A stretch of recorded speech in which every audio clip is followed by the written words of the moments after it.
Government జాబ్‌లంటే ఎందుకయ్యా అంతిష్టం? అసలు ఏముంటుంది? అసలు అంత బెనిఫిట్స్ ఏమన్నా ఉంటాయా?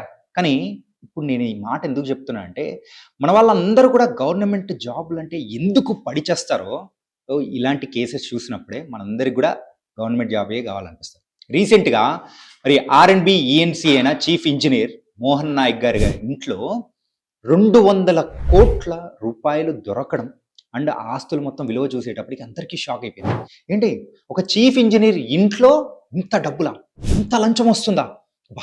నాకు కూడా గవర్నమెంట్ జాబే కావాలి. నేను చేస్తే గవర్నమెంట్ జాబ్ తప్ప వేరేది చెయ్య అని చెప్పేసి అందరూ ఎందుకంటారో, ఇది చూసిన తర్వాత ఇప్పుడు యూత్ అందరూ కూడా నాకు కూడా గవర్నమెంట్ జాబే కావాలి. సో, చేస్తే అదే చేయాలి అన్నట్టు కూడా దాని వైపు మొగ్గు చూపుతున్నారు. లంచం తీసుకుంటే ఏమవుతుందో ఇప్పుడు చూసారు కదా!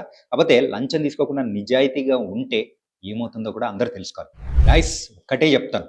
లంచం తీసుకుంటున్న మరి అధికారులు గాని చాలామంది దొరుకుతూనే ఉంటారు. కానీ నిజాయితీగా ఉంటే వచ్చే పేరు ప్రఖ్యాతలు ఎలా ఉంటాయి? మనం ఎంత పీస్‌ఫుల్‌గా ఉండొచ్చో మనం చూసుకోవచ్చు. అయితే ఒక్క రోజులో ఫేమస్ అయిపోయాడు కదా!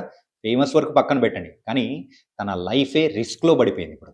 ఇప్పుడు పరువు పోయింది, ప్రతిష్ట పోయింది. దాంతో పాటు ఇన్నాళ్ళు సంపాదించుకున్న డబ్బులు పోయింది. ఏముంటుంది?